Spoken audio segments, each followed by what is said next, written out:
My people, I hope you guys are doing fantastic.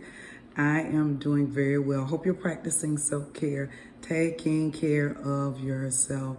I got up this morning. I felt so refreshed. I actually slept in just a little later than I normally do. It's not even because I was, out or working late. I was up running my mouth. And you got to make sure you get them hours back when you're running your mouth, okay? It is so important during your ascension journey, your spiritual awakening journey, that you are making sure you're getting enough rest. Because what happens in your sleep state is your body is integrating that learning. Whatever lessons that you have learned that you are walking through in your awakened state, that those lessons are being integrated into down all the way down to your cellular memory. You're learning how to do things differently. Okay, so make sure you're getting plenty of rest and sleep in when you can, if you can, especially if you've stayed up late or if you worked late. Make sure you're getting enough rest. Make sure that there is nothing that disturbs your sleep. Another thing that I do is when I notice that when I work out, I have a better night's sleep. So that may help some of you as well. And I don't, just so you know, I'm not a gym rat, okay? I am not. And a lot of my body weight exercises I do here at home, not necessarily at the gym. So do something that kind of wears your body out, and that will give you a good night's rest. Just a little tip. You probably have already heard it before, but at least you're hearing it from somebody that actually experiences it, okay? So today I'm going to talk about ancestral trauma. As you're on your spiritual awakening journey, your ascension journey, you're integrating those lessons. You're learning how to really get in touch with the spirit. And one thing that is probably coming up for many of you is the unearthing of ancestral trauma, the generational patterns that you inherited through the bloodline, okay? You didn't do anything to make it happen to yourself. These are inherited traits. Some of the signs are when you have family members that display certain behaviors, and you're looking at yourself and you're realizing, I'm displaying those same behaviors. I'm displaying those same belief patterns. I'm displaying those same type of toxic things. And when I say toxic, I really do mean toxic. When you have dealt with a narcissistic parent who uses emotional manipulation, control, and things like that, and you find yourself walking in those same toxic patterns in your relationships, those could have possibly been something that came through your ancestry, not necessarily something you picked up, okay? When you're looking at, you have family members that are very, I use for an example, that are very prideful, that are very secretive, or that are concerned more about their image than really being authentic. People that are steeped in deep-seated belief systems, people that are judgmental. And all of this, you have accumulated ancestral trauma and ancestral toxic patterns. As you're on your ascension journey, your healing journey, you're going to see that a lot of those things are going to come up for you. How are they going to come up? They're going to come up in your connections. They're going to come up in your relationships. They're going to come up in the way you treat people. And sometimes you're not going to know that's what it is. You're just going to look at it as this is the way that I am. But if you really look back, you didn't learn how to be that way. You inherited that through the bloodline. That is why it is so important to break these generational patterns, to break up this ancestral trauma so that it stops with you. And it doesn't matter that you don't, even if you're a person that does not have children, you say, well, I don't have anything to pass it on to, but the people in your life are going to be affected when you have not dealt with these generational patterns, because it's going to affect the way that you treat them. Okay, it's going to affect, how you handle them. So it is very important that you begin to don't ignore what you see in yourself And listen, there is always going to be someone that show up in your life to show you yourself, to show you those patterns, to show you that you're acting just like your mother, to show you that you're acting just like your father, that you're acting just like your sister. You have the same patterns as your brother, and these may not be positive or patterns. They may be toxic patterns. Pay attention to that when people are bringing that to your attention. A lot of times people tend to get offended when someone mirrors that behavior. But the bottom line is that mirror is to show you this is something you need to deal with. Okay, this is something that I cannot let go. When you see yourself repeating those same things, generation after generation after generation, because what will happen is, I hear people say this all the time: I don't want to be like so-and-so in my family. Oh, I'm not like them. I'm not as bad as they are, but they actually are. They're just not paying attention to the people that are coming into their life. What they're doing is they're writing off that person, and they're blaming that person, for not being on their side or not being able to get them, all kinds of stuff. But what happens is that person showed up to show them, wait a minute, you have these same patterns, and it's time for you to deal with them. It's going to take more than you just saying, I don't want to be like this person in my family, or I don't want to, fall subject to what this person has fallen subject to. It's going to take you actively doing the soul work. I wish I could put that on a billboard. So many people, when they are recognizing patterns within in themselves, they don't want to do the work to get rid of that.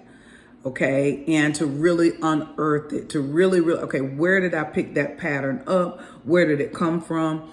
How can I heal this ancestral trauma so that it doesn't continue repeating in the bloodline? Because remember, you are chosen, and you could be the person that is chosen by the Spirit to clear it out of your entire bloodline.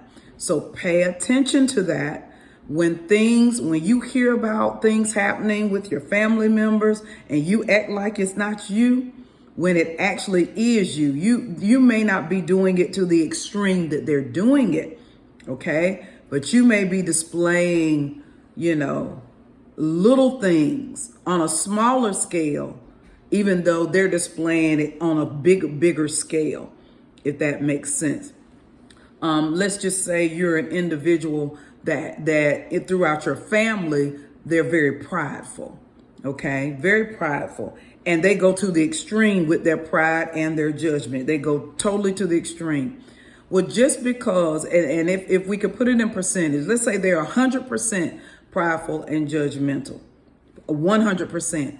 Just because you're only 30% prideful and judgmental doesn't mean that you're not the same as them.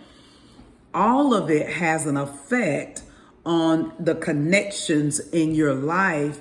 And before you know it, they didn't start out at 100%. They grew to that 100%, if I can use percents. Okay. So as you are growing and not dealing with that, you're going to get worse and worse and worse because you're refusing to see that this is me. Okay. This is me. Typically, people don't start seeing who they are until they have a great loss. Okay, until someone or something that they love is lost because of their behaviors. Typically, that's when they have a wake-up call. Other than that, they just keep doing what they're doing. All right. For the man that loses the woman that he is in love with and absolutely adores, because, he can't be faithful. He can't be vulnerable. He can't be open with his emotions. He continues that pattern until he runs into a woman that says, I'm not going to tolerate this, and I'd rather be by myself than to deal with this. And that loss sometimes can push that man into that space of healing and breaking that pattern, because he's doing what his daddy did, okay? And what his granddaddy did. All right. For that woman that is judgmental, and for that woman that is an emotional manipulator and not realizing she has learned that from her mother. Okay.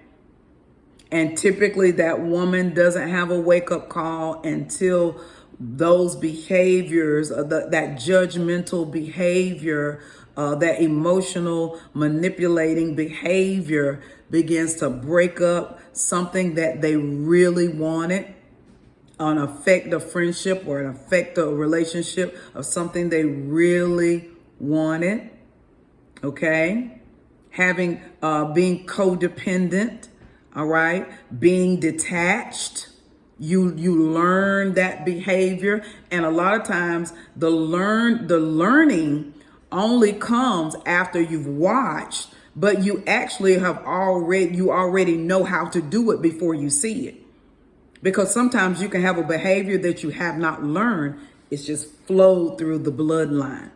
Okay. You can be the person that stops that. We have to realize something about being chosen and being divine beings in an earth suit. We are here for the lessons, but we also are here for the healing of our ancestral bloodlines. And it is important for you to pay attention. You shouldn't have to lose a person or lose something that is valuable to you for you to have a wake-up call. But typically that's what has to happen, because if you don't take seriously the signs, the mirroring, people showing you who you are, and a lot of times you're getting shown who you are because the people in your life that display that behavior are displaying it 24/7 in your presence.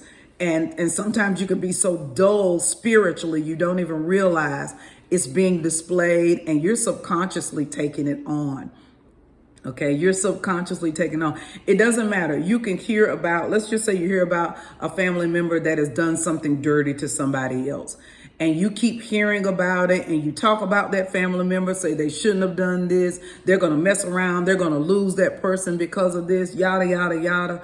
But you don't realize that you have displayed maybe some of those same things in your losses, because you've taken it on, but you haven't taken responsibility and accountability for your behavior.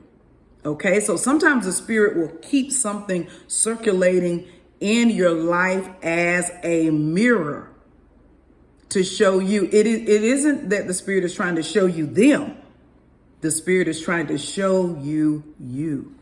Okay, so I want you to take all of that in consideration while you're on your spiritual awakening and ascension journey. Clear out those ancestral patterns.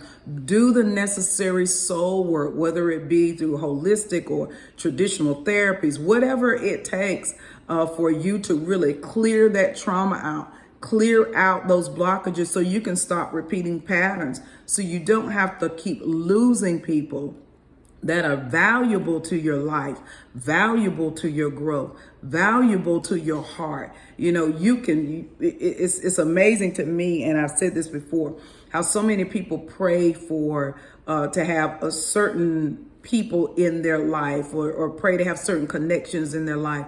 But when those connections come, they are so filled with unresolved issues and trauma and the things that they're not paying attention to. They literally sabotage those connections.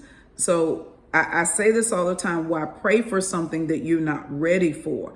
Why not get ready for it so that when it comes, you can recognize it and know that that person is also there to help you evolve, and you're helping them evolve. It is a two-way reciprocal street. Okay, so continue on your healing journey. Continue on your spiritual awakening. Guess what? I love you, but I want you to love yourself more than me. And I'll see you next time. Toodles.